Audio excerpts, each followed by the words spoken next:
नमस्कार स्वस्त धान्य दुकानदार मित्रांनो, आज आपण जे आपल्याला नवीन POS machine 4G POS machine मिळालेले आहेत त्याचं अनबॉक्सिंग आणि त्याचं युजर कसं करायचं त्याबद्दल माहिती घेणार आहोत। तर सगळ्यात पहिले आपल्याला या प्रकारचा बॉक्स सोबत यामध्ये एक माहिती पुस्तिका आहे। माहिती पुस्तिकेमध्ये जे काही आपल्या या पॉज मशीनमध्ये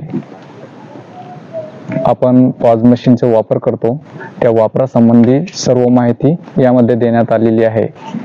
तर यामध्ये स्टेप बाय स्टेप जसं की स्कॅन फिंगरप्रिंटद्वारे ज्या प्रकारे आपण ट्रान्झॅक्शन करतो त्याची माहिती देण्यात आलेली आहे।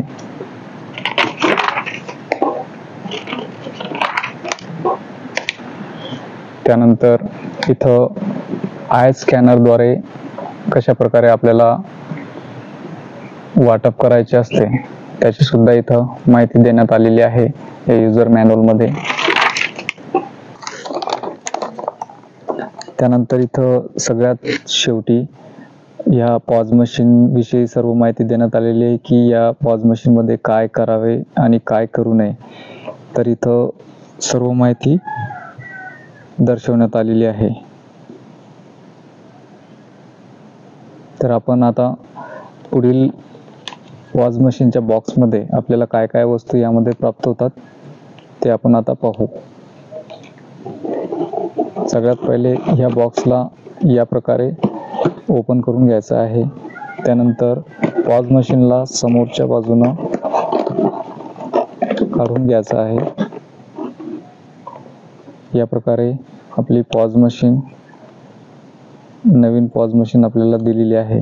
यामध्ये जो नवीन मंत्रा कंपनीचा स्कॅनर यामध्ये दिलेला आहे, याची स्कॅन करण्याची स्पीड चांगल्या प्रकारची आहे आणि यामध्ये विशेष म्हणजे स्कॅन फिंगर ऑप्शनवर टच केल्याच्या नंतर यामध्ये लाईट लागतो।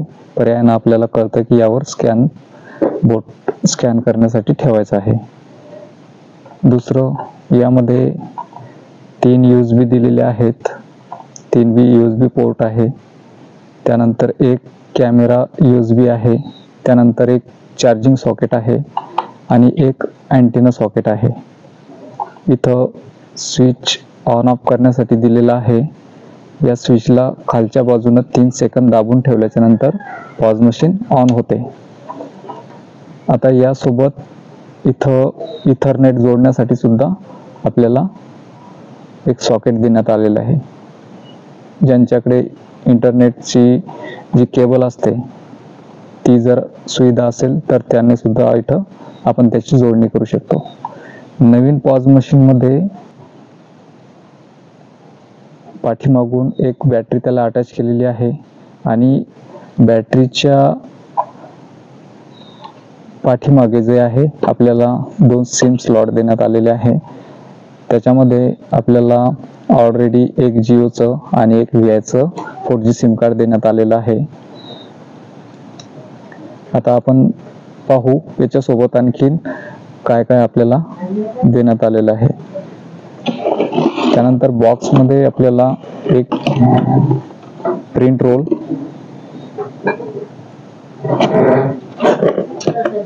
त्यानंतर एक नवीन चार्जर अडॅप्टर चार्ज करण्यासाठी, याची जी पिन आहे पूर्वी मी पॉज मशीनला दाखवलेल्या ठिकाणी याला अडॅप्ट करून आणि पॉवर केबल हा जो आहे तो आपल्या बोर्डमध्ये लावून याला चार्जिंग करायची आहे। चार्जिंग शक्यतोवर 3 ते 4 तास आपण करू शकतो। त्यानंतर यामध्ये एक छोटा अँटेना देण्यात आलेला आहे। अँटेना आपण या प्रकारे जोडणी करू शकतो।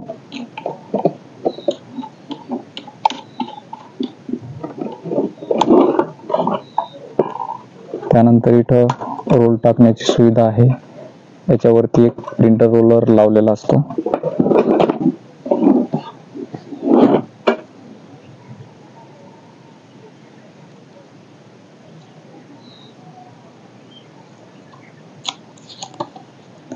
प्रिंट रोलर टाकताना ही जी बाजू आहे रोल निघण्याची बाजू ती मागच्या साईडनं असायला पाहिजे आणि या प्रकारे थोडा कागद वरती ठेवून आणि तो चांगल्या प्रकारे यामध्ये झाकणाला व्यवस्थित बसवायचा आहे.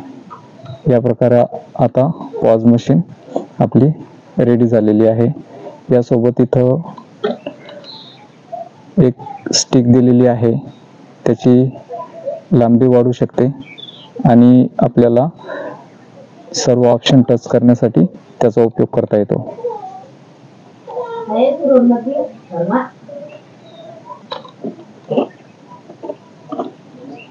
त्याचबरोबर नवीन जे आहेत आपल्याला याच्यासोबत एक आय स्कॅनर सुद्धा मिळालेला आहे.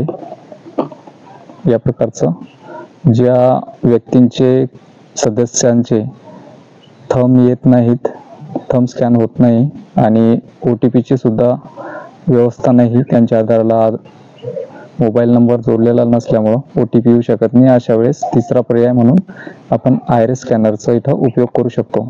तर आयरिस स्कॅनर कशा प्रकारे जोडणी करतात ते आपण इथं पाहू. आता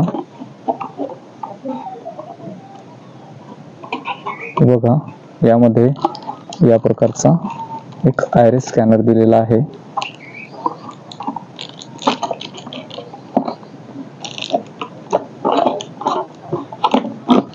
त्याला एक USB केबल दिलेली आहे. याची जोडणी कशी करतात ते मी तुम्हाला दाखवणारच आहे. त्याचबरोबर या बॉक्समध्ये एक रबर कॅप जे की कस्टमरच्या डोळ्यावर लावण्यासाठी देण्यात आलेली आहे. त्यानंतर रबर कॅपला आणि आय स्कॅनरना जोडणी करण्यासाठी एक प्लास्टिक कॅप देण्यात आलेली आहे आणि त्याचबरोबर प्लास्टिक कॅप आणि रबर कॅपला जोडणी करण्यासाठी 2 लोखंडी स्टिक देण्यात आलेले आहे.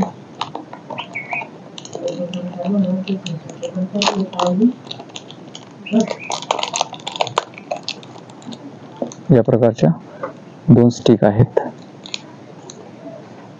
तर सगळ्यात पहिले आपण आता आय स्कॅनरला कशा प्रकारे जोडणी करतात ते पाहू. तर सगळ्यात पहिले ही जी प्लास्टिक कॅप आहे हिचा अर्धा भाग जो आहे तो कापलेला आहे. या प्रकारे इथून अर्धा भाग कापलेला आहे आणि याला समोरून 2 छिद्र देण्यात आलेले आहे. हा एक छिद्र आहे आणि हा एक छिद्र आहे. आता याला काय करायचं आहे की आपला जो आय स्कॅनर आहे याचा जो काचा समोरील भाग आहे, या काचा समोरील भागाला जे छिद्र असलेले 2 भाग आहेत ते समोरच्या साईडनं ठेवून आणि जो कापलेला भाग आहे प्लास्टिक कॅपचा तो याच्यामध्ये धरायचा आहे या प्रकारे आणि फक्त फिक्स करायचा आहे. या प्रकारे तो फिक्स होतो. आयरिस स्कॅनर मध्ये इथे एक लाईट दिलेला आहे जो की जेव्हा आय स्कॅन होतो त्यावेळेस तो ब्लिंक करतो आणि आपल्याला कळतं की कस्टमरचं जे डोळा आहे तो स्कॅन होतोय. त्यानंतर यामध्ये सुद्धा आतमध्ये लाईट देण्यात आलेला आहे, LED लाईट, जो की कस्टमरचे डोळे स्कॅन होत असताना ब्लिंक करतो. तर या प्रकारे याची जोडणी झाल्याच्या नंतर या ज्या 2 स्टिक आहेत त्यापैकी एक स्टिक जो वरील होल आहे त्यामध्ये फक्त फिक्स करायचा आहे. याला आटी वगैरे नसते, फक्त फिक्स करण्याची व्यवस्था आहे त्याला. त्यानंतर या 2 स्टिक फिक्स झाल्याच्या नंतर जो रबर कॅप आहे याला सुद्धा 2 होल देण्यात आलेले आहे. इथं एक होल आहे आणि बाजूला एक होल आहे इथं. तर ते होल एक एक करून या प्रकारे स्टिक मध्ये बसवायचे आहे.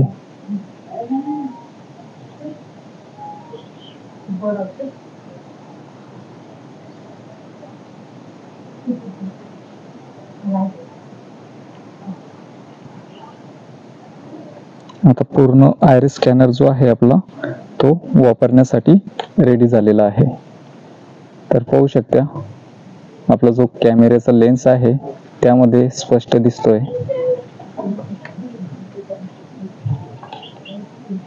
या प्रकारे आयरिस स्कॅनरची जोडणी करून घ्यायची आहे वापरण्यापूर्वी. त्यानंतर हा जो USB आहे तो USB आपल्या पॉज मशीनमध्ये जो 3 USB पोर्ट दिलेले आहेत त्यापैकी जो अँटेना शेजारी USB A दिलेला आहे त्या USB A मध्येच बसवायचा आहे. USB जो आहे तो वन साइडच बसत असतो, त्याच्यामुळं त्याला रॉंग साइडनं बसायची काही शक्यता नसते. या प्रकारे अँटेनाच्या शेजारी आय स्कॅनरचे USB तुम्हाला जोडायचं आहे. या प्रकारे सर्व आय स्कॅनरची जोडणी ही पॉज मशीन सोबत आपल्याला करता येते. आता आपण पुढे पाहू की यामध्ये कोणकोणते फंक्शन आहेत आणि कशा प्रकारे त्याचं यूज होतो. तर आपण आता पॉज मशीन सर्वात अगोदर स्टार्ट करू.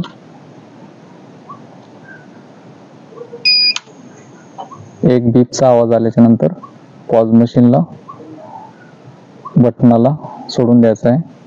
त्यानंतर पॉज मशीन रन होण्यासाठी काही वेळ लागतो.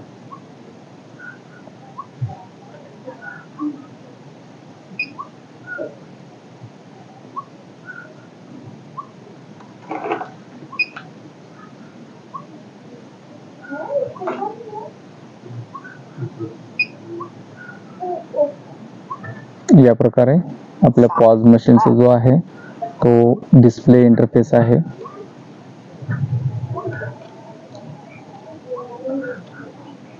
त्यावर एक पन्नी दिलेली असते जे की आपल्या स्क्रीनचं कव्हर असतो. त्यानंतर यामध्ये आपण आपला जो वाटपासाठी दिलेला आहे महाराष्ट्र शासन, यामधून आपण आपली सर्व ऍक्टिव्हिटी करायची आहे. त्या अगोदर आपल्या पॉज मशीन मध्ये 2 सिम कार्ड दिलेले असतात.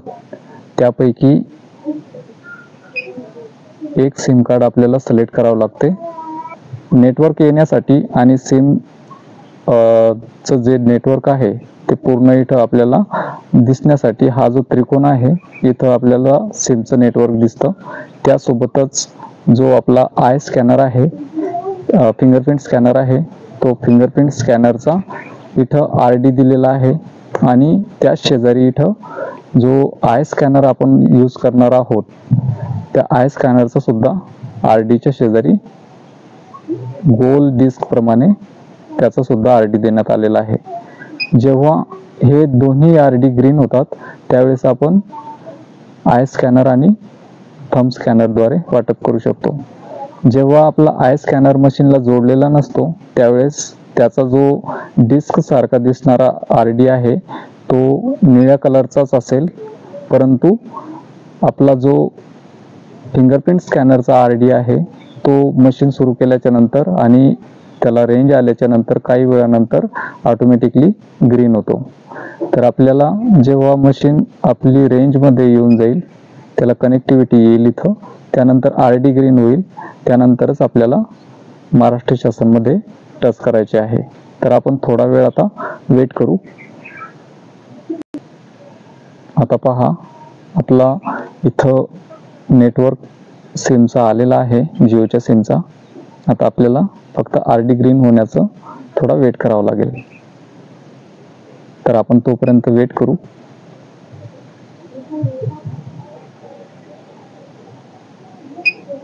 यामध्ये जो पिन पॅड दिलेला आहे यावर जर चुकून या प्रकारे टच झालं तर या प्रकारचे फंक्शन येतात. त्याला बॅक करण्यासाठी वरती इथं एक फुलीचं बटन देण्यात आलेलं आहे, त्याच्यावर सिंपली टच केल्याच्या नंतर आपली मशीन बॅक होते. RD ग्रीन होण्यासाठी थोडा वेळ वेट करूया. इथं आपली आता RD सुद्धा ग्रीन झालेली आहे, म्हणजे आता रेंज आणि RD आल्यामुळं आपण आता वाटप करण्यासाठी महाराष्ट्र शासनवर जाऊ शकतो. तर या प्रकारे महाराष्ट्र शासनवर टच करायचं आहे.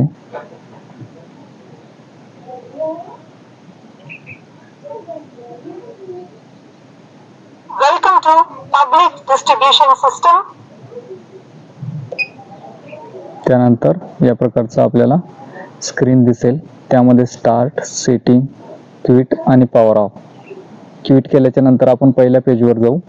सेटिंग मध्ये आपल्याला आता भाषा चेंज करण्यासाठीची माहिती देतोय मी. तर सेटिंगमध्ये गेल्याच्या नंतर इथं डिव्हाइस, अपडेट सॉफ्टवेअर, डिटेल्स आणि सर्व्हिसेस म्हणून एक 4 ऑप्शन आहेत. तर आपल्याला भाषा चेंज करण्यासाठी सगळ्यात पहिले डिव्हाइस या ऑप्शनवर टच करायचं आहे. त्यानंतर इथं लँग्वेज म्हणून दिलेलं आहे. पहिली लँग्वेज इथं इंग्लिश सिलेक्ट करण्यात आलेली आहे. इथं आपल्या डिव्हाइसचा जो सिरियल नंबर आहे तो इथं दिसतो आणि आपल्या फिंगरप्रिंट स्कॅनरचा RD व्हर्जन इथं आपल्याला दिसून येतो. तर आपल्याला लँग्वेज चेंज करण्यासाठी इंग्लिश या ऑप्शनवर टच केल्याच्या नंतर इथं हिंदी, मराठी हे 2 ऑप्शन आपल्याला खाली आढळून येतात. त्यापैकी आपण मराठीवर टच करून मागे आल्याच्या नंतर आपल्या सगळ्या ऑप्शनचा जो भाषा आहे ती मराठी झालेली दिसते. पहिले इथं स्टार्ट होतं, आता इथं प्रारंभ करा आलं. सेटिंग वगैरे हे सर्व ऑप्शन आपल्याला आता मराठीमध्ये मिळून आले. या प्रकारे आपण भाषा चेंज करू शकतो. त्यानंतर यामध्ये एक बॅटरी वाचवण्यासाठी एक लॉंग स्लीप मोडचा ऑप्शन याच्यामध्ये दिलेला आहे नव्या पॉज मशीनमध्ये. कारण की आपण वाटप करत असताना एखाद्या वेळेस आपण 2-3 मिनिटासाठी थांबतो आणि त्यावेळेस तितक्या वेळेमध्ये आपलं पॉज मशीन जे आहे ते ऑन असल्यामुळं आपली बॅटरी खर्च होते आणि लवकर संपते. त्यामुळं यामध्ये नवीन फीचर देण्यात आला आहे लॉंग स्लीप मोड. तर त्याबद्दल माहिती अशी आहे की जेव्हा आपण मशीनला थांबलो त्यावेळेस मशीन ऑटोमॅटिकली स्लीप मोडमध्ये जाते. ते कशा प्रकारे होते आपण पाहू.